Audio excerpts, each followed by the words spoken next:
The research station Kepler's Dream hung in the void between star systems like a metal flower, its observation decks and laboratories spinning slowly to create artificial gravity. Dr. Sarah Chun had called it home for 3 years now, studying the migration patterns of deep space organisms alongside her research team of 12 species from across the Galactic Council. Most of her colleagues had grown used to the peculiarities of working with humans. They understood that humans needed more sleep than the average species, consumed liquid stimulants called coffee in alarming quantities, and had an unusual tendency to form emotional attachments to inanimate objects. What they struggled to comprehend was Max was a golden retriever, a creature that served no apparent scientific function, yet consumed resources, required constant care, and somehow held a position of importance that baffled the alien crew. The Zephyrians, with their crystalline logic-based thinking, had run calculations proving that Max's presence decreased station efficiency by 12%. The Vorthan engineer, Kess, had filed 17 separate complaints about the biological contamination risk posed by Max's presence in the sterile research environment. Dr. Chun had tried to explain the concept of companion animals to her colleagues during their first month together. She'd shown them research about therapy animals, emotional support, and the psychological benefits of human-animal bonds. The response had been politely confused silence from most species, though the empathic Mellori had seemed to grasp some emotional resonance in the relationship. Max helps me think, Sarah had explained to Commander Thex, the station's Vorthan leader, during one of their regular briefings. When I'm stuck on a problem, walking with him or just having him nearby helped me process information differently. Thex had tilted his elongated head, the bioluminescent patches along his neck flickering in patterns that indicated skepticism. This creature provides computational assistance? Does it possess analytical capabilities we were not informed of? Not exactly, Sarah had replied, scratching Max behind the ears as he sat beside her chair. It's more about emotional regulation. Humans work better when we feel calm and connected. Max provides that connection. The explanation had satisfied Thex enough to allow Max to remain, though the compromise came with restrictions. Max was confined to the human quarters and common areas. He could not enter the sensitive laboratory sections without prior authorization. His presence during formal scientific presentations was discouraged, and absolutely under no circumstances was he to interfere with critical station operations. For 3 years, this arrangement had worked reasonably well. Max had proven himself to be remarkably well-behaved for what the aliens considered a barely domesticated wild creature. He didn't chew important equipment, rarely barked to disturb night shift workers, and had even won over a few of the more open-minded crew members. The Aquarian researcher, Dr. Bloom, had begun bringing Max treats from the hydroponics bay after discovering that the dog's enthusiastic tail wagging could actually help circulate air in the plant growth chambers. But tolerance was not the same as understanding, and for some crew members, Max remained an unwelcome reminder of human irrationality. Kess had never stopped viewing Max as a contamination risk and a waste of resources. The Vorthan engineer's reports to Galactic Council oversight had grown increasingly critical of what he termed the human's inefficient emotional dependency on a non-sentient creature. His most recent submission had included detailed calculations about the resources diverted to Max's care: food, medical supplies, living space, and, most importantly, the time Dr. Chen spent attending to the animals' needs instead of focusing entirely on research. The tension had been building for months, though Sarah remained largely unaware of the growing resentment. She was deep in her research on quantum fluctuations in dark matter streams, work that could revolutionize faster-than-light travel if she could crack the mathematical models. The breakthrough felt close, tantalizingly within reach, and she'd been spending longer hours in the observatory, often with Max sleeping quietly at her feet while she worked. It was during one of these late-night research sessions that the incident began. Sarah had been reviewing spectral analysis data when Max suddenly lifted his head, ears perked and alert. She glanced down at him, noting his tense posture. "What is it, boy? Need to go out?" Max stood slowly, a low growl rumbling in his chest as he faced the laboratory entrance. Sarah frowned. In all their years on the station, she'd never heard Max growl at another crew member. He was naturally social and had always been curious rather than defensive around the aliens. The laboratory door slid open with a soft hiss, and Kess entered along with two other Vorthan crew members Sarah didn't immediately recognize. She assumed they were part of the engineering rotation that had arrived on the last supply transport. Dr. Chun, Kess said, his translator rendering his words in the crisp, formal tone typical of Vorthan speech. I need to inspect this section for atmospheric contamination. Station protocols require all non-essential biological entities to be removed during such inspections. Sarah looked up from her console, confused. I wasn't notified of any scheduled inspections, and Max isn't causing any contamination issues. He's been cleared by medical multiple times. This is an unscheduled inspection based on recent sensor readings, Kess replied smoothly. The creature must be removed immediately for the safety of all crew members. Max's growling intensified, and Sarah could feel the tension radiating from him. Dogs were excellent judges of character, and Max had never reacted this way to any crew member before. Something felt wrong about this whole situation.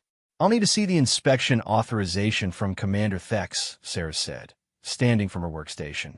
And I'd like to review these sensor readings you mentioned. The two unknown Vorthans moved to flank Kess, their body language becoming subtly more aggressive. Sarah noticed that none of them were carrying the standard inspection equipment that such a procedure would require. The authorization is being processed through proper channels, Kess said. However, station safety protocols allow for immediate action in cases of potential biological contamination. The creature must be removed now. Max stepped forward, placing himself between Sarah and the three Vorthans. His growl had become a warning bark, and Sarah could see the hackles rising along his back. Every instinct told her that this wasn't a legitimate inspection. Max, easy, she said softly, reaching down to place a calming hand on his head. Kess, I'm going to contact Commander Thex directly to confirm this inspection. Station protocols also require that I be given advance notice of any procedures that affect my research area. As Sarah reached for her communication panel, one of the unknown Vorthans moved quickly toward Max. The creature is displaying aggressive behavior. This confirms the contamination risk. We must act immediately. Max isn't being aggressive, Sarah protested, stepping between the Vorthan and her dog. He's responding to the tension in the room. If you just allow me to verify, the Vorthan pushed past Sarah and grabbed Max by the collar, lifting the 60-pound dog off the ground with surprising strength. Max yelped in pain and surprise, his legs scrambling for purchase as the alien's grip tightened around his throat. Stop, Sarah shouted, lunging forward to help her dog. You're hurting him. Kess blocked her path while the second unknown Vorthan moved to restrain her arms. The creature is displaying violent tendencies and must be contained. This is for the safety of all crew members. Max was making desperate whimpering sounds as the Vorthan's grip restricted his breathing. His eyes found Sarah's, filled with confusion and trust that she would somehow make this stop. That look of absolute faith in her protection hit Sarah like a physical blow. Let him go right now, Sarah said, her voice taking on a tone that her colleagues had never heard before. It was quiet, controlled, but carried an undertone that made the Vorthan's translator unit struggle to find appropriate words. Release my dog immediately, or I promise you will regret it. Kess made a sound that might have been laughter. Your emotional attachment to this creature has compromised your judgment, Dr. Chun. You threatened trained security personnel over a simple animal. This only proves our point about human instability. The Vorthan holding Max gave the collar a sharp twist, and Max cried out in pain. Sarah heard something inside herself break at that sound. 3 years of diplomatic cooperation, of cultural sensitivity training, of carefully maintaining interspecies relationships. All of it crumbled in the face of seeing her best friend hurt by these beings she had trusted. "You have exactly 5 seconds to release him," Sarah said, her voice now carrying a deadly calm that seemed to lower the temperature in the room. 5. The Vorthans exchanged glances that suggested they found her countdown amusing. 4. Max whimpered again, his struggles becoming weaker as his air supply was restricted. 3. Sarah's hands moved to the emergency controls on her workstation, though the Vorthans didn't immediately understand the significance of this action. 2. The Vorthan holding Max tightened his grip further, apparently deciding to demonstrate his authority over both the human and her pet. Sarah's finger hovered over the emergency lockdown control that would seal all laboratory sections and trigger an automatic distress signal to Galactic Council Emergency Services. Once activated, it would bring immediate investigation and intervention. It would also likely end her research career and destroy the careful diplomatic relationships that had taken decades to build between humanity and the other Council species. She looked at Max one more time, seeing her loyal companion's eyes beginning to glaze as consciousness faded from lack of oxygen. 1. The choice was simple. Her research, her career, even Earth's standing in the Galactic Council. None of it mattered more than the life of the creature who had given her 3 years of unconditional love and loyalty. Sarah slammed her palm down on the emergency control. Immediately, red warning lights began flashing throughout the station as blast doors sealed every section. Klaxons wailed through the corridors as the automated systems activated full emergency protocols. Every crew member would now be locked in their current location until Galactic Council investigators could board the station and determine the nature of the emergency. The Vorthan holding Max dropped him immediately as the gravity of their situation became clear. Max collapsed to the floor, gasping and coughing but alive. Sarah dropped to her knees beside him, gathering the trembling dog into her arms while keeping her eyes fixed on the 3 Vorthans who now found themselves trapped in a room with a human whose protective instincts had just been activated.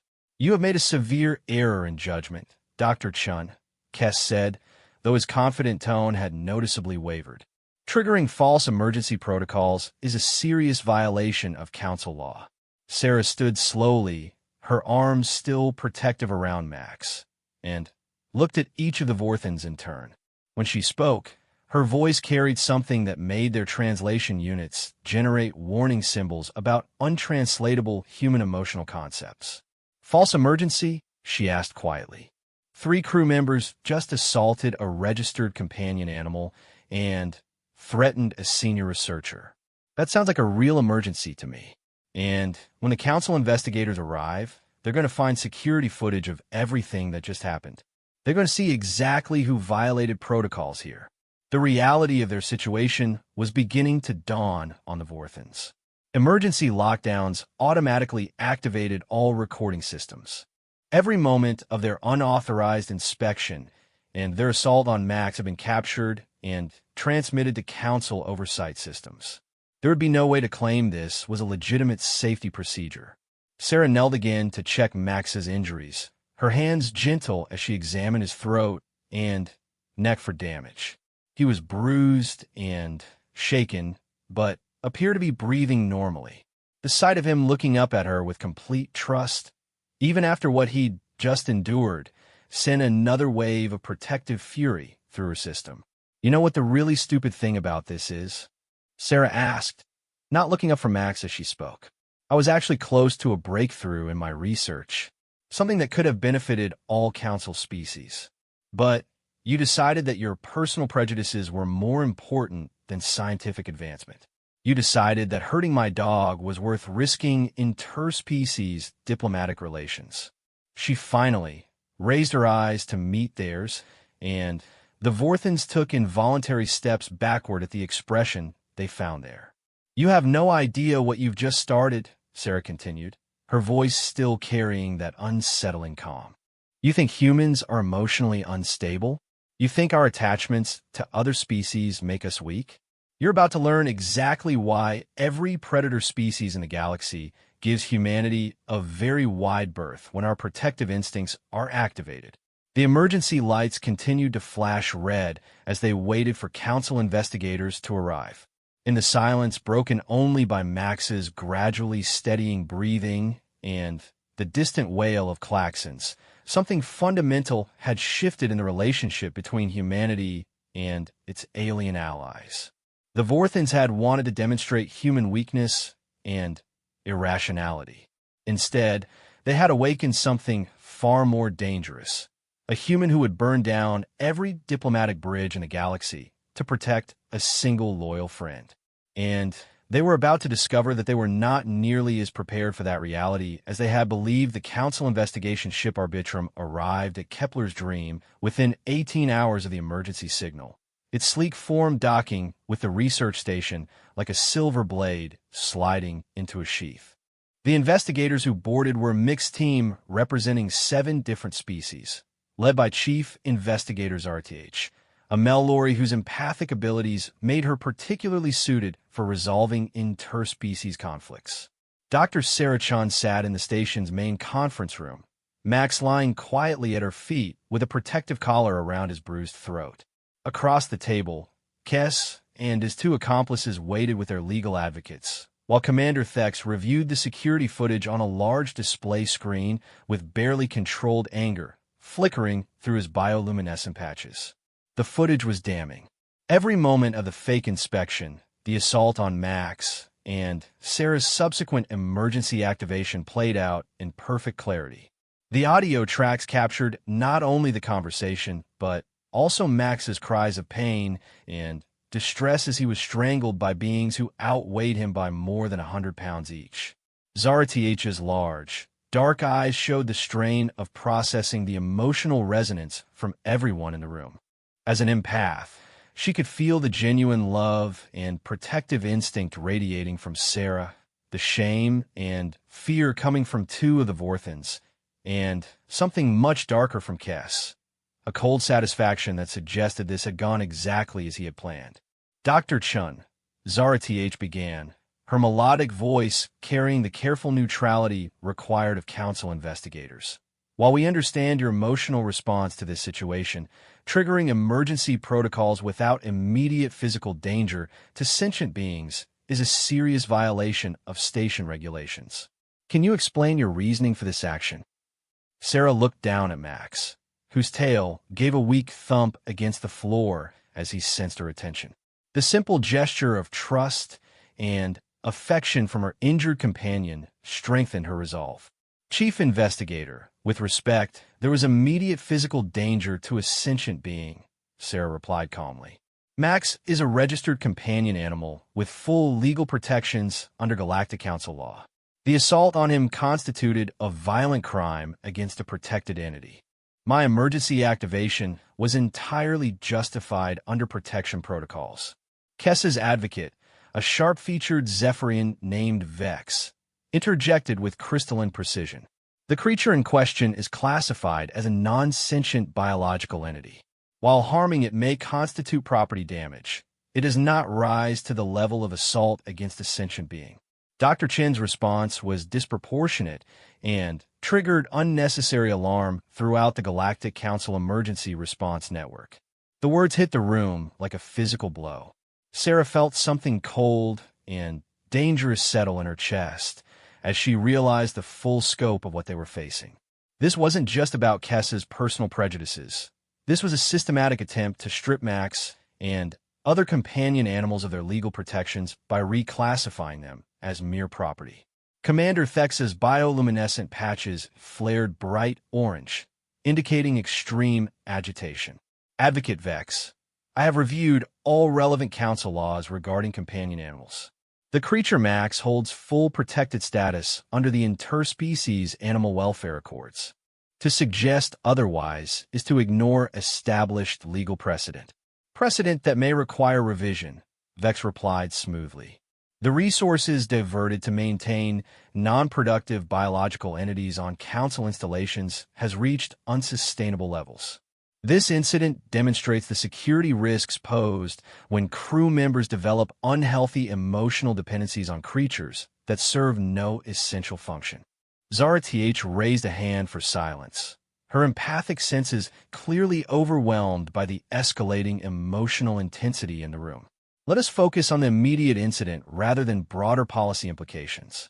Mr. Kess, can you explain why you initiated an unscheduled inspection without proper authorization from Station Command?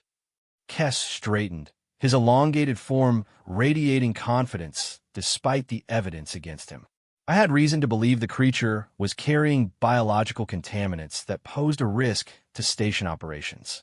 When Dr. Chun refused to cooperate with safety protocols, immediate action was required. What specific contaminants did you detect? Commander Thex asked, his voice carrying a dangerous edge. I have reviewed all environmental sensors for the past month. There are no records of any biological anomalies in the research sections. The contamination was subtle, Kess replied. It required specialized detection equipment that is not part of standard station monitoring. Sarah stood slowly, her movement causing Max to lift his head in concern. The careful diplomatic composure she had maintained throughout the hearing began to crack as the full scope of the deception became clear. You're lying, she said quietly. There was no contamination, no specialized equipment, no legitimate safety concern. You manufactured this entire scenario because you wanted Max removed from the station, and you knew that official channels would never approve it. Her voice began to rise as anger finally broke through her controlled facade. You assaulted my dog as part of a deliberate plan to prove that humans are emotionally unstable. You hurt an innocent creature to make a political point about council resource allocation policies. Zara Teach winced as Sarah's emotional state intensified, the empath clearly struggling to process the fury radiating from the human researcher. Dr. Chun, please maintain composure during these proceedings. Composure? Sarah's laugh held no humor. You want me to maintain composure while they sit there and try to justify torturing my dog? While they argue that Max is nothing more than property that could be damaged or destroyed at their convenience. She gestured toward the security footage still playing on the screen, where Max's struggles were captured in horrifying detail. Look at that footage, Chief Investigator. Use your empathic abilities to feel what Max experienced in those moments. Tell me that creature isn't sentient. Tell me his fear and pain don't matter because he can't speak in words you understand. Zara TH's large eyes fixed on the screen, and Sarah could see the empath's expression change as she extended her abilities toward the recorded emotions of the incident. The Mallory's face went pale as she processed not only Max's terror and confusion, but also the cold calculation from Kess as he watched the assault proceed according to his plan. I can feel the creature's fear, Zara TH admitted quietly, and its trust in Dr. Chun to protect it. But I also sensed something else from Engineer Kess during this incident. This was not spontaneous action based on safety concerns. Kess's confident demeanor finally cracked. My motivations are irrelevant. The fact remains that the creature serves no productive function and consumes resources that could be better allocated to actual research. This incident proves that human emotional attachments to these animals compromise their judgment and create security risks. Security risks? Sarah's voice dropped to a whisper that somehow felt more threatening than shouting. You want to see a security risk? I'll show you exactly what kind of security risk you've created. She activated her personal data pad and began pulling up files. For 3 years, I've been working on breakthrough research into dark matter manipulation. The applications for faster-than-light travel could revolutionize transportation for every council species. I was less than a month away from a complete theoretical framework. The conference room fell silent as Sarah's implications became clear. But you know what, Kess? I've lost all motivation to share that research with the council. Why would I want to benefit species that consider my best friend to be disposable property? Why would I help civilizations that think torturing innocent creatures is acceptable as long as it serves their political agenda? Commander Thex's bioluminescent patches shifted to deep purple, indicating alarm. Dr. Chun, Surely you don't intend to withhold scientific advancement over this incident? Sarah's smile was razor sharp. Watch me. That research was conducted using human resources on Earth's time, funded by the Human Colonial Development Fund. The Council may have provided the station, but the breakthrough belongs to humanity, and humanity protects its own. She knelt down and gently stroked Max's head, the dog's tail thumping weakly against the floor. You wanted to prove that human emotional bonds make us weak and unstable. Congratulations. You've succeeded in demonstrating exactly why the rest of the galaxy should be very careful about how they treat things humans care about. Advocate Vex attempted to regain control of the narrative. These threats to withhold scientific research constitute a violation of Dr. Chen's research obligations under her council contract. Such behavior only reinforces our position that human emotional attachments create security risks. Security risks, Sarah repeated thoughtfully. You know what? You're absolutely right. I'm a security risk now, because I've learned something important about how the Council really views humanity and our companions. And I'm going to make sure every human colony, every human research station, every human diplomatic post in Council space learns the same lesson. Zara TH's empathic senses were clearly picking up something alarming from Sarah's emotional state. Dr. Chun, what are you planning to do? Sarah stood and gathered Max gently in her arms, careful not to disturb his injured throat. I'm going to send a complete report of this incident to Earth Command, along with all security footage and testimony. I'm going to recommend that all human researchers and diplomatic personnel be informed that companion animals have no real protection under Council law, despite what the official documents claim. And I'm going to suggest that humanity reconsider exactly how much we want to share with species that think torturing dogs is an acceptable negotiating tactic. The implications of her words settled over the room like a heavy blanket. Humanity had been the Council's most enthusiastic new member, bringing technological innovation, cultural diversity, and significant resources to the Alliance. The prospect of humans withdrawing cooperation based on this incident represented a diplomatic disaster of enormous proportions. Commander Thex spoke into the growing silence. Dr. Chun, surely we can reach some accommodation. Engineer Kess clearly exceeded his authority, and appropriate disciplinary action will be taken. This incident should not be allowed to damage the broader relationship between humanity and the Council. Sarah looked around the room, taking in the faces of beings she had worked alongside for 3 years. Some showed genuine concern and regret. Others, like Kess and his advocate, still radiated the cold calculation that had started this entire mess. You're right, Commander. This incident shouldn't damage our broader relationship. But it has, because it's revealed something fundamental about how the Council views humanity and our bonds with other species. You see our capacity for love and loyalty as weakness to be exploited rather than strength to be respected. Max stirred in her arms, looking up at her with complete trust despite everything he had endured. That simple expression of faith strengthened her resolve. The Council will receive my resignation from the research project within 24 hours, Sarah announced. Max and I will be returning to Earth on the next available transport. And when we get there, we'll be sharing our story with anyone who wants to listen. As she turned toward the conference room exit, Zara TH called out desperately. Dr. Chun, wait. Perhaps we could discuss alternative arrangements. Surely there's some compromise that would allow you to continue your research. Sarah paused at the doorway, not turning around.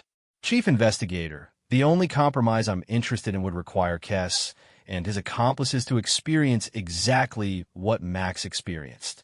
Since I doubt they'd be willing to volunteer for that, I think we're done here. She walked out of the conference room with Max in her arms, leaving behind 3 years of research, a potential breakthrough that could have changed galactic civilization, and any pretense of diplomatic cooperation with species that thought torturing her dog was an acceptable way to prove a point. Behind her, The Council investigators began to realize that they had just witnessed the beginning of what would become known as the Companion Crisis, a diplomatic incident that would ultimately force every species in the galaxy to reconsider their understanding of human protective instincts and the lengths to which humans would go to defend those they considered family. The Vorthans had wanted to demonstrate human weakness. Instead, they had unleashed something far more dangerous. A human who no longer cared about playing by diplomatic rules and was prepared to show the galaxy exactly what happened when you harmed something a human loved. The news of the Kepler Station incident reached Earth within 48 hours of DR. Sarah Chin's resignation, transmitted through official diplomatic channels and unofficial networks simultaneously.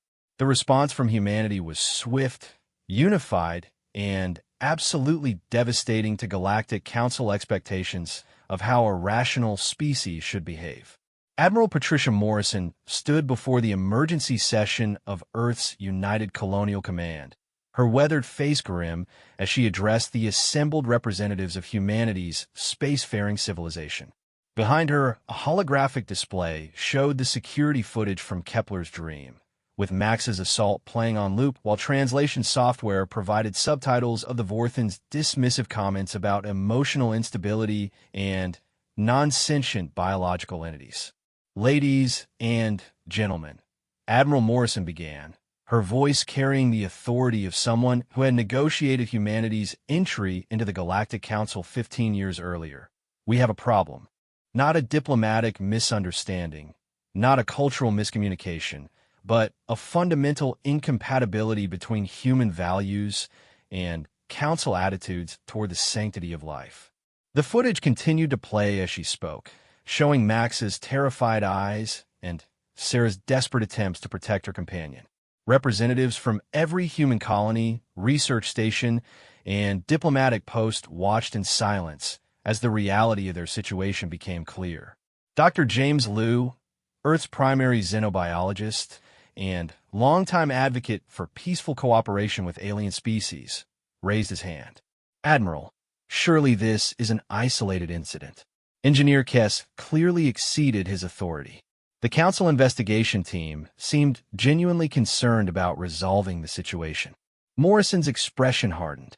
"Dr. Liu, I want you to pay very careful attention to what Advocate Vex said during those proceedings." She highlighted a specific section of the footage where the Zephyrian legal representative argued that companion animals should be reclassified as property rather than protected beings. "This wasn't an isolated incident," Morrison continued. "This was a test case.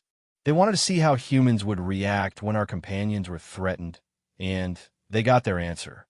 Now, they're trying to use our response as justification for stripping legal protections from every companion animal in Council space." The implications hit the room like a physical force.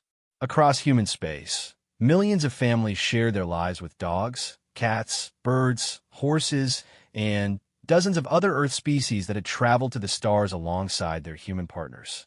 The prospect of these beloved companions being reclassified as mere property was unthinkable. Representative Elena Santos from the Mars Agricultural Collective stood up, her voice shaking with barely controlled anger. "Admiral, my daughter has a service dog named Apollo who helped her navigate the world with her visual impairment. Are you telling me that some alien bureaucrat could decide Apollo is property and have him confiscated or destroyed without legal recourse?" "That appears to be exactly what they're proposing," Morrison replied grimly. "And based on the Council's reaction to DR?" Chin's response, "They seem to view our protective instincts as evidence of emotional instability rather than moral conviction." Captain Marcus Webb from the Centauri Defense Force stood abruptly, his military bearing radiating controlled fury. "With respect, Admiral, what exactly are we discussing here? Whether we're going to politely negotiate while aliens torture our dogs? Because if that's the question, I can save everyone some time with my answer."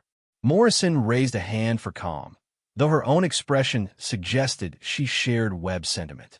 "Captain, we need to consider all options before making decisions that could affect humanity's standing in the galactic community." "Our standing?" Captain Webb's voice rose incredulously.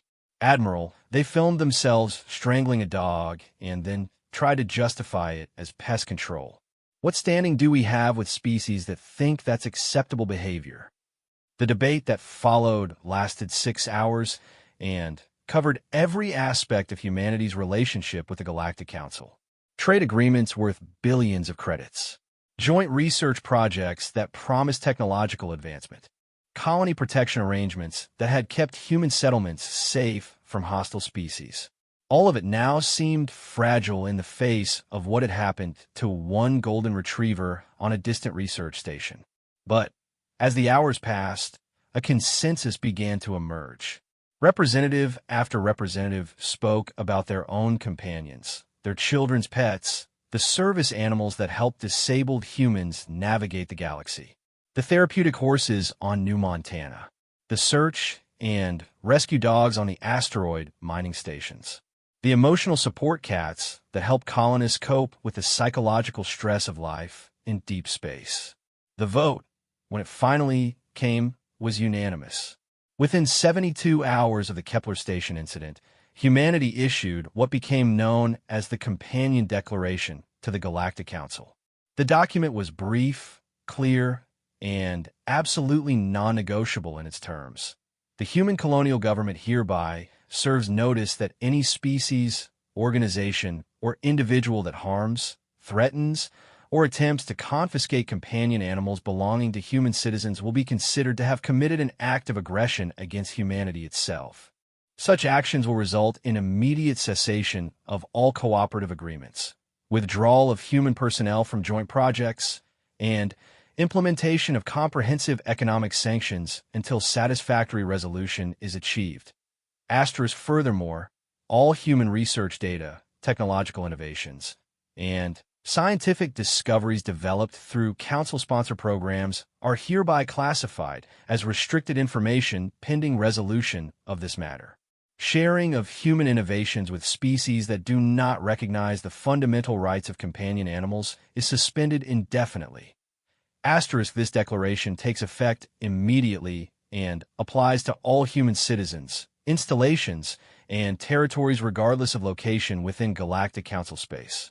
The reaction from the Council was immediate and alarmed. Humanity's technological contributions had become integral to dozens of major projects across Council space. Human medical research had led to breakthrough treatments for 3 major genetic diseases affecting multiple species. Human agricultural innovations had improved food production on 17 different worlds. And human manufacturing techniques had revolutionized everything from spacecraft construction to consumer electronics. The economic implications of losing access to human innovation were staggering, but the political implications were even worse. Humanity was calling the Council's bluff on companion animal rights, and the entire galaxy was watching to see how the supposedly enlightened alliance of species would respond. Back on Kepler's dream, Dr. Chin waited for her transport back to Earth while Max recovered from his injuries. Word of the Companion Declaration had reached the station within hours of its issuance, and the alien crew's attitude toward both Sarah and her dog had undergone a dramatic transformation. Commander Thex himself had come to apologize, his bioluminescent patches showing patterns of deep regret and concern. Dr. Chun, I want you to know that what happened to Max was not representative of Council values or Vorthan culture. Engineer Kess acted without authority and will face serious consequences for his actions. Sarah sat in her quarters with Max's head resting on her lap, gently stroking his fur while being careful to avoid his still tender throat. Commander, I appreciate the apology, but the problem isn't just what Kess did. It's what happened afterward. The legal arguments, the attempt to reclassify companion animals as property, the suggestion that human emotional bonds are security risks. That revealed something fundamental about how the Council really views us. Thex's patterns shifted to deep blue, indicating profound sadness. Your species has contributed so much to our alliance. Surely this matter can be resolved through negotiation and compromise. What kind of compromise did you have in mind? Sarah asked quietly. Maybe Kess serves a few months of community service? Maybe the council issues a statement about respecting cultural differences? Meanwhile, the legal precedent remains that torturing companion animals is acceptable as long as someone claims it's for safety reasons. The Vorthan commander had no immediate answer, and Sarah could see him beginning to understand the scope of the crisis his engineer had created. You know what the really tragic thing is? Sarah continued, scratching Max behind his ears as his tail gave a weak wag. I genuinely loved working with the council teams. I believed in the vision of different species cooperating for the benefit of all. But you can't have real cooperation when one side thinks the other's most fundamental values are weaknesses to be exploited. As if summoned by her words, Chief Investigators RTH appeared at Sarah's door, the Mallory's empathic abilities clearly strained by the emotional turmoil throughout the station. Dr. Chun, may I speak with you privately? Sarah nodded toward a chair, and Zaratish settled gracefully, her large eyes showing deep concern. I have been feeling the emotional resonance from across council space as news of this incident spreads. The fear, the anger, the sense of betrayal from human populations. This has become much larger than anyone anticipated. Good, Sarah replied simply. Maybe now the council will take companion animal rights seriously instead of treating them as a political inconvenience. The economic implications alone are forcing immediate council review, Zaratish admitted. 3 major infrastructure projects have been suspended due to loss of human technical expertise. The Medical Research Consortium is facing collapse without access to human pharmaceutical innovations. And the Agricultural Committee has received formal notice that human crop engineering patents are being withdrawn from council use. Sarah felt a grim satisfaction at the news, though it was tempered by sadness at the breakdown of relationships she had spent years building. I assume the council is preparing some kind of response. There are emergency sessions being held across all council worlds, Zaratish confirmed. The dominant opinion seems to be that some accommodation must be reached to restore human cooperation. But there are also voices arguing that humanity is demonstrating exactly the kind of emotional instability that makes us unsuitable for galactic civilization. Max lifted his head at the tension in Sarah's voice as she responded. Those voices are welcome to try managing galactic civilization without human contributions. Let's see how well their rational approach works when they don't have human innovation to rely on. The conversation was interrupted by an urgent chime from the station's communication system. Commander Thex's voice filled the room. All personnel report to stations. We have an incoming priority message from the Galactic Council High Assembly. Sarah gathered Max in her arms and followed Zaratish to the main conference room, where the station's crew had assembled to receive whatever response the council had formulated. The holographic projector flickered to life, showing the imposing figure of High Chancellor Vorth, a massive titanoid whose species had founded the original Council Alliance 3 centuries earlier. Citizens of the Galactic Council, the Chancellor began, his deep voice carrying across the station, we have received the Human Declaration regarding companion animal protections. While we understand the emotional significance these creatures hold for human culture, the demands presented are unreasonable and potentially destabilizing to council operations. Sarah felt Max tense in her arms as her own anger flared at the dismissive tone. The High Assembly has voted to establish a committee for reviewing companion animal regulations, the Chancellor continued. This committee will examine current policies and make recommendations for updates that balance cultural sensitivities with practical operational requirements. Until this review is complete, the Council expects all member species to continue their obligations under existing agreements. The message ended, and silence filled the conference room as everyone processed what they had just heard. The Council's response was exactly what Sarah had expected. A bureaucratic delay tactic designed to wait out human anger while changing nothing fundamental about the situation. Sarah stood slowly, still cradling Max, and looked around the room at the faces of beings she had once considered colleagues and friends. Well, that settles it. Commander Thex, please inform Earth Command that I'll be requiring immediate transportation home. And Chief Investigators RTH, you could tell the High Assembly that their committee can take all the time they want to review companion animal policies. Humanity will be busy reviewing our own policies regarding cooperation with species that think forming committees is an appropriate response to torturing dogs. As she walked toward the door with Max in her arms, Sarah could feel the weight of the moment settling around them all. The council had chosen bureaucracy over accountability, procedure over principle. They had confirmed every fear that humanity had developed about their true attitude toward human values and human lives. Behind her, the alien crew members exchanged uncertain glances as they began to realize that they had just witnessed the end of an era. The age of naive human enthusiasm for galactic cooperation was over, replaced by something much more pragmatic and infinitely more dangerous. Humans who had learned to protect their own first and trust alien promises never 6 months after the Kepler Station incident. The Galactic Council found itself facing a crisis unlike anything in its 300-year history.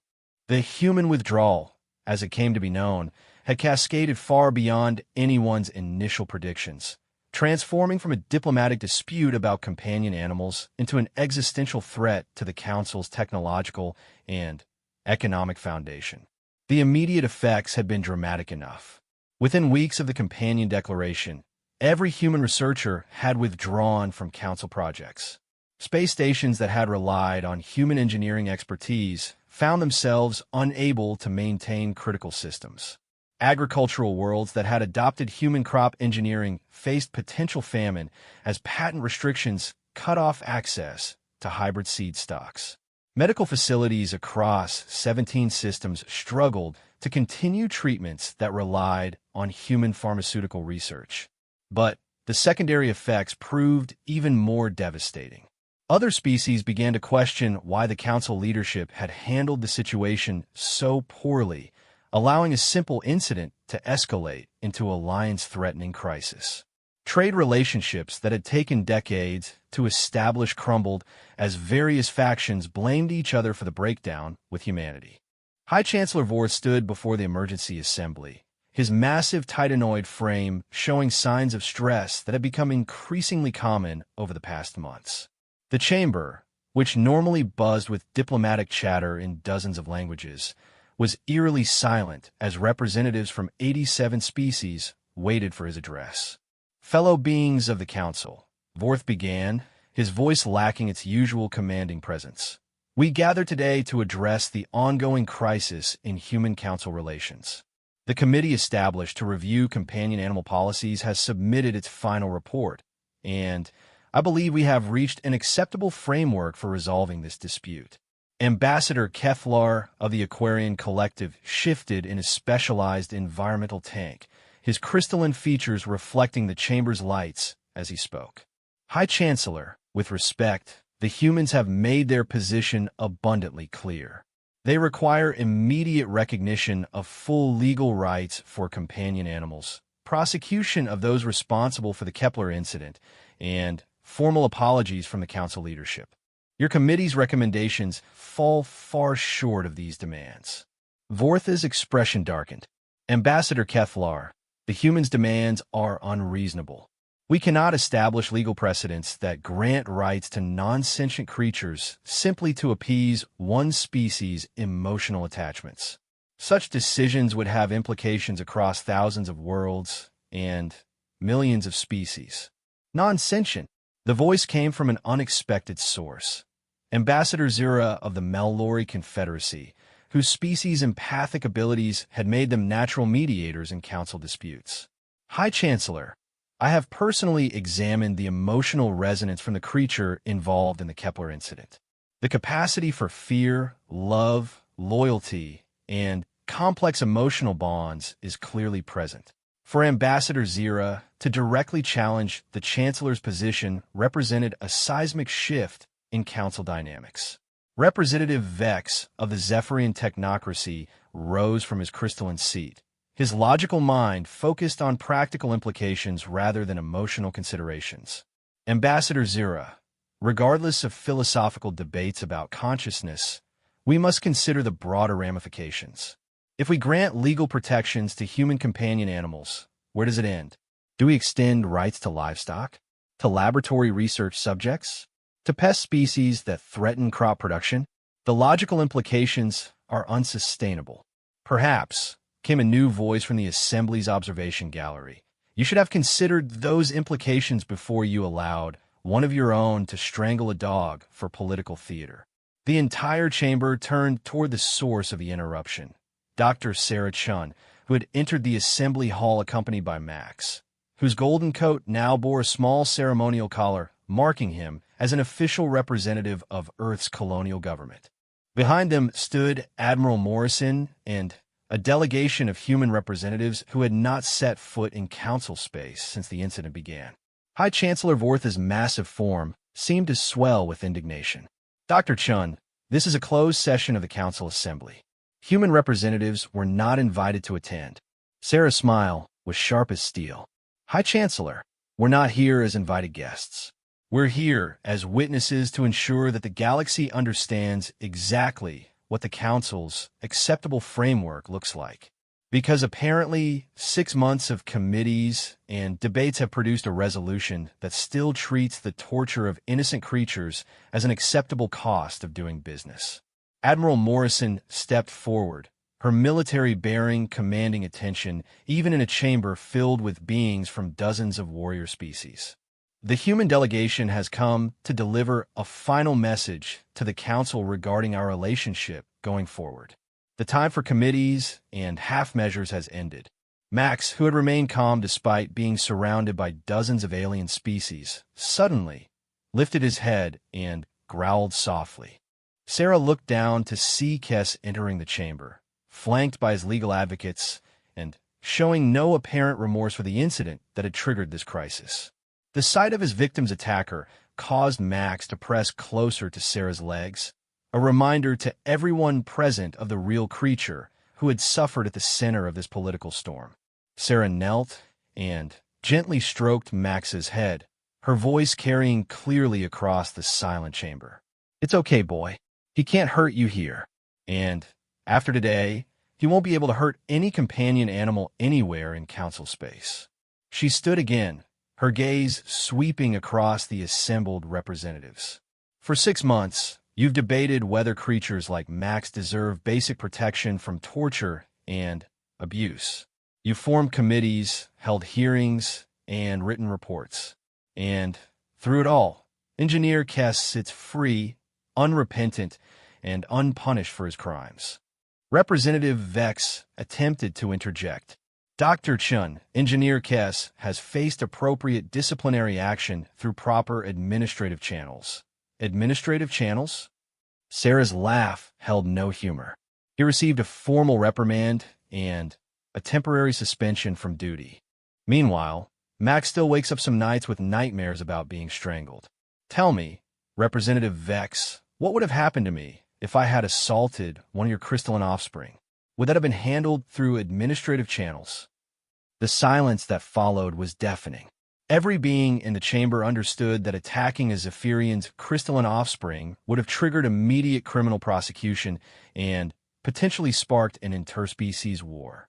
Admiral Morrison activated a holographic display that filled the chamber with images from across human space. While the Council has been forming committees, humanity has been taking action. We have established the Terran Companion Protection Accord, which extends full legal protection to all companion animals in human space. We have created enforcement agencies with the authority to investigate and prosecute crimes against companion creatures. And we have built treatment facilities specifically designed to help animals recover from trauma inflicted by those who see them as disposable property. The display showed rehabilitation centers where abused animals received both medical treatment and psychological support. It showed training facilities where human security forces learned to recognize and prevent companion animal abuse. It showed research laboratories where scientists worked to better understand the emotional needs and legal rights of non-human creatures. Most importantly, Admiral Morrison continued, we have established the Human Protection Fleet, with standing orders to respond immediately to any threat against companion animals in Council space. Any species that harms human companions will face economic sanctions, technological restrictions, and, if necessary, direct intervention to protect innocent creatures. High Chancellor Vorth's voice carried a note of alarm. Admiral Morrison, you cannot threaten military action over disputes regarding non-sentient creatures. Such actions would violate every principle of Council law and interspecies cooperation. Max whimpered softly at the tension in the chamber, and Sarah immediately knelt to comfort him. The simple gesture, a human providing comfort to a frightened animal, created a moment of stark contrast against the political maneuvering surrounding them. High Chancellor, Sarah said quietly, her voice somehow carrying clearly despite her position on the floor next to Max. You keep calling him non-sentient. Look at him. Really look. He understands that we're in a threatening situation. He's seeking comfort from someone he trusts. He remembers being hurt and is afraid it might happen again. If that's not sentience, then I don't know what is. She stood again, keeping one hand protectively on Max's head. But here's the thing you've never understood about humans. It doesn't matter whether you consider him sentient or not. We do. And we protect what we consider family, regardless of what anyone else thinks about it. Ambassador Keflar spoke into the tense silence. Dr. Chun, surely there must be some accommodation that would allow for renewed cooperation. The benefits of human council partnership have been enormous for all species involved. There is, Sarah replied simply, full legal recognition of companion animal rights, criminal prosecution of those who abuse them, and a formal acknowledgement that the Council's handling of this situation was wrong from beginning to end. Representative Vex' crystalline features reflected his logical assessment of the situation. The economic implications of continued human withdrawal are becoming unsustainable. Perhaps a compromise position could be reached that addresses human concerns while maintaining practical governance principles. Admiral Morrison shook her head. Representative Vex, this isn't about economics or governance principles. This is about fundamental moral values. Either you believe that innocent creatures deserve protection from torture and abuse, or you don't. There's no compromise position between those two stances. High Chancellor Vorth attempted to regain control of the situation. The Council recognizes the importance of human cultural values regarding companion animals. However, we cannot allow one species to dictate policy for the entire galactic community based on emotional attachments. Emotional attachments? Sarah's voice cut through the Chancellor's words like a blade.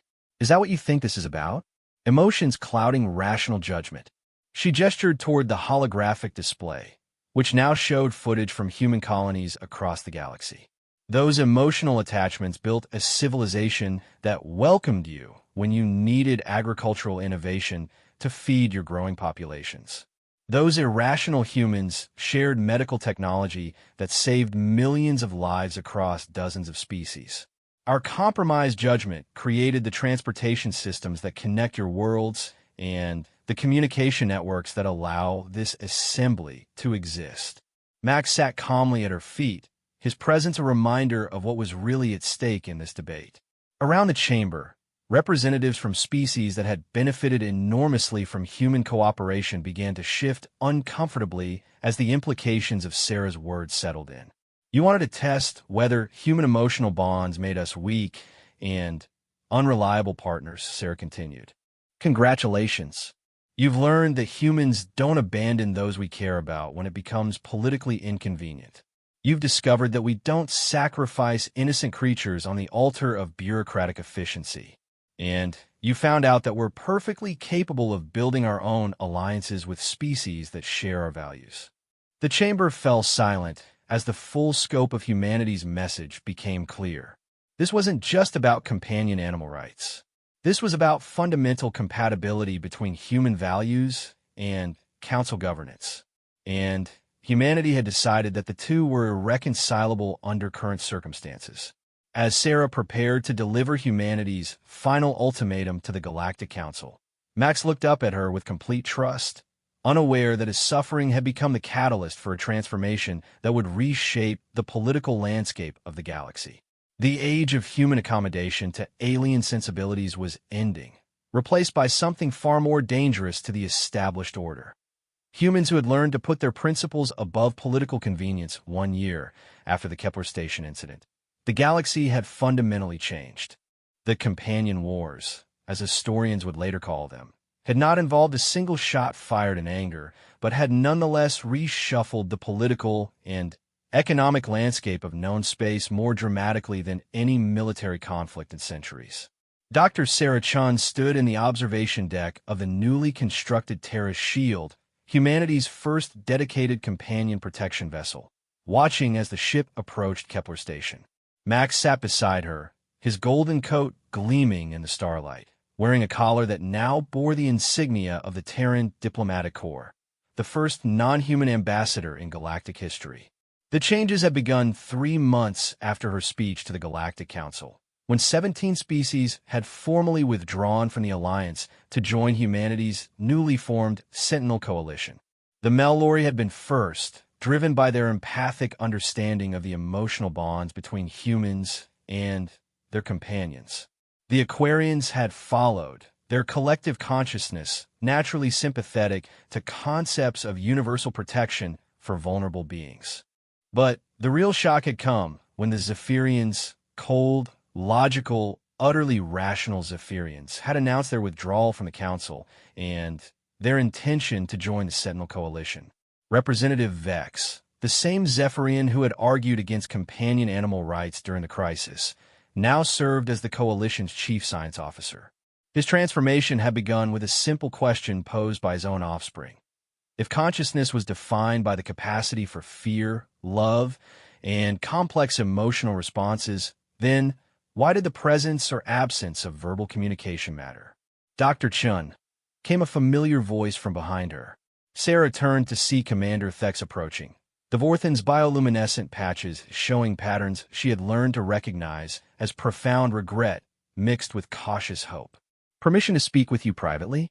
Sarah gestured toward a nearby seating area, and Thex settled his elongated frame into a chair designed to accommodate multiple species anatomy. Max immediately moved to investigate the alien commander, his tail wagging as he received the gentle head scratches that Thex had learned were appropriate greetings for Earth canines. "It's remarkable how much he's grown since." Thex paused, his patterns shifting to deeper blue hues. "Since the incident that changed everything. He shows no fear of me anymore." "Dogs are remarkably forgiving," Sarah replied, watching Max enjoy the attention. "They judge beings by their current actions rather than their past mistakes. Humans could learn something from that quality." Thex's patterns brightened slightly. "That's actually why I wanted to speak with you. The Vorthan Council has voted to formally request admission to the Sentinel Coalition. We recognize that our previous stance on companion animal rights was morally and ethically indefensible." Sarah studied the alien commander's expression, noting the genuine remorse in his bioluminescent display. "Commander, I appreciate the gesture, but coalition membership requires more than just acknowledging past mistakes.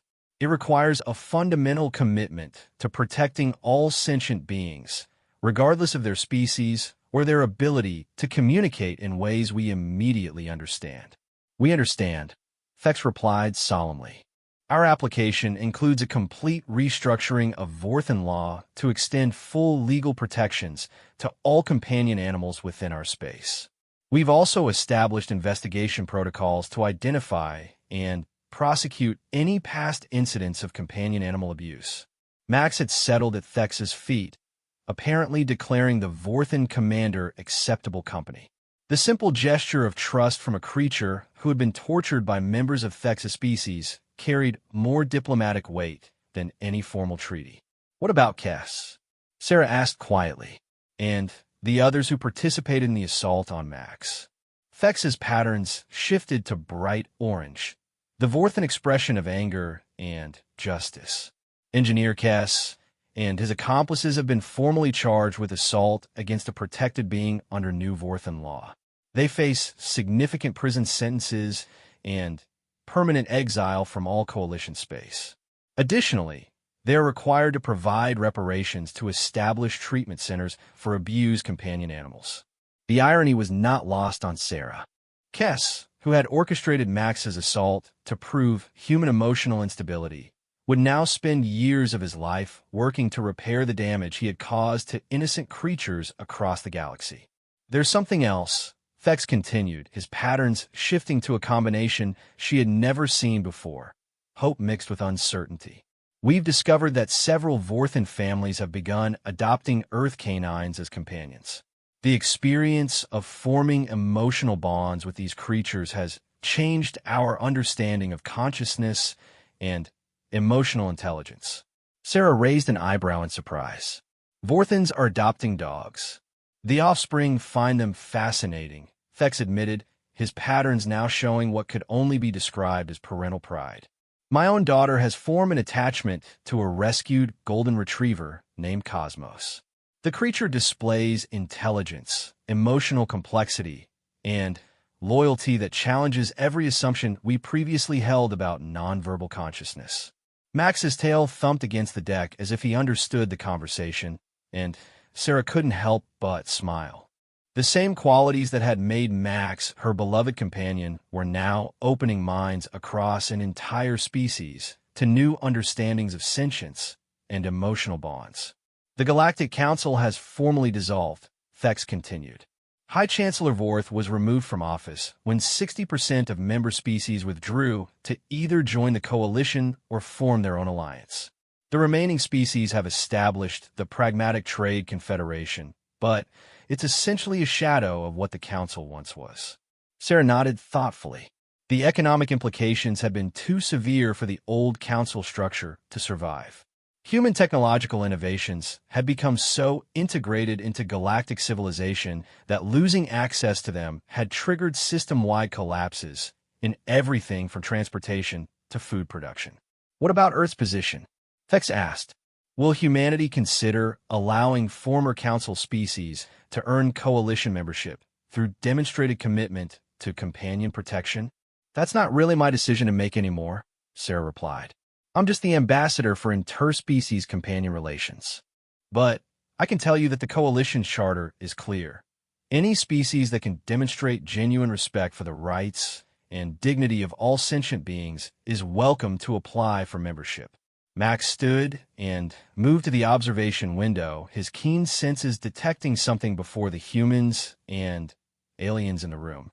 Moments later, the ship's communication system announced an incoming priority transmission from Earth. Admiral Morrison's image appeared on the holographic display, her expression carrying news of obvious importance. Dr. Chun, Commander Thex, we've just received word from the Titan colonial government. They're requesting immediate coalition intervention in a companion animal abuse case involving Zephyrian traders who confiscated therapy animals from disabled children, claiming they were unnecessary biological cargo. Sarah felt familiar anger flare in her chest, but it was tempered now by the knowledge that humanity was no longer alone in protecting vulnerable creatures. Admiral, what's our response timeline? The protection fleet is already en route, Morrison replied grimly. The traders have 6 hours to return the animals unharmed and present themselves for prosecution under coalition law. If they refuse, we're authorized to use whatever force is necessary to retrieve the creatures and ensure they receive appropriate care. Commander Thex's patterns flared bright orange. Admiral Morrison, the Vorthan Defense Fleet requests permission to assist in this operation. We have ships in that sector that could provide additional support. Sarah looked at Max, who had turned from the window to watch the conversation with alert intelligence. In his eyes, she saw the same trust and loyalty that had sustained her through the darkest moments of the crisis. But she also saw something new, the understanding that he was no longer just her companion, but a symbol of the principles that had reshaped galactic civilization. Granted, Commander, Morrison replied. All coalition forces are authorized to respond to companion animal abuse cases with maximum priority. The galaxy needs to understand that threatening innocent creatures will bring immediate and overwhelming response from anyone who shares our values. As the transmission ended, Sarah knelt beside Max and gently stroked his head. "You know what the ironic thing is?" she said to Thex. Kes wanted to prove that human emotional bonds made us weak and unstable. Instead, he proved that they make us strong enough to stand up for what we believe in, even when the entire galaxy tells us we're wrong. Max's tail wagged as he leaned in her touch, and Sarah could feel the weight of everything that had changed because of one moment when aliens had threatened a creature she loved. The research career she had lost seemed insignificant now compared to the new civilization that had emerged from that crisis. "Dr. Chun," Thex said quietly, his pattern showing deep contemplation, "do you think the galaxy is better for what happened?" The old council maintained peace for 3 centuries, even if it was built on compromises that ignored the rights of vulnerable beings.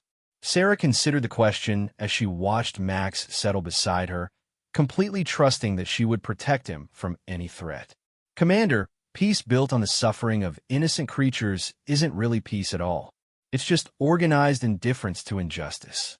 The coalition may be smaller than the old council, but it's founded on principles that protect all sentient beings, not just the ones with political power." Through the observation window, Kepler Station grew larger as their ship approached. The research facility had been converted into a coalition diplomatic post and companion animal rehabilitation center. Where Sarah had once worked alone with Max, teams of researchers from dozens of species now collaborated on projects designed to better understand and protect all forms of consciousness. "There's one more thing," Sarah said as they prepared for docking. "When we meet with the station crew, they're going to want to apologize again for what happened here. I want you to watch Max during those conversations. Really watch him. See how he interacts with beings who once threatened him, how he judges their current intentions rather than their past actions." Thex's patterns shifted to attentive blue. "What should I be looking for?" "The future of interspecies cooperation," Sarah replied simply. "Max will teach you more about forgiveness and moving forward than any diplomatic treaty ever could. Because at the end of the day, the principles that protect companion animals are the same principles that build lasting peace between any species. Respect for dignity, protection of the vulnerable, and the understanding that consciousness comes in many forms." As their ship docked with Kepler Station, Sarah gathered Max in her arms and prepared to return to the place where everything had changed. The galaxy was different now, smaller in some ways, but immeasurably larger in its capacity for protecting those who needed protection. The aliens who had harmed Max, thinking they were demonstrating human weakness, had instead unleashed something they never anticipated. Humans who had learned that their greatest strength lay not in compromising their principles for political convenience, but in defending them regardless of the cost. And across the galaxy, millions of companion animals slept safely in the homes of beings from dozens of species, protected by laws that recognized their fundamental right to live free from fear and abuse. They would never know that their safety had been purchased by the courage of one human who refused to let her dog's suffering be dismissed as politically irrelevant. Max, now officially the galaxy's first non-human ambassador, had become living proof that consciousness, love, and dignity knew no species boundaries. And, in his gentle eyes, the future of interspecies cooperation had found its most powerful advocate, a creature who judged beings not by their words, but by their willingness to protect those who could not protect themselves.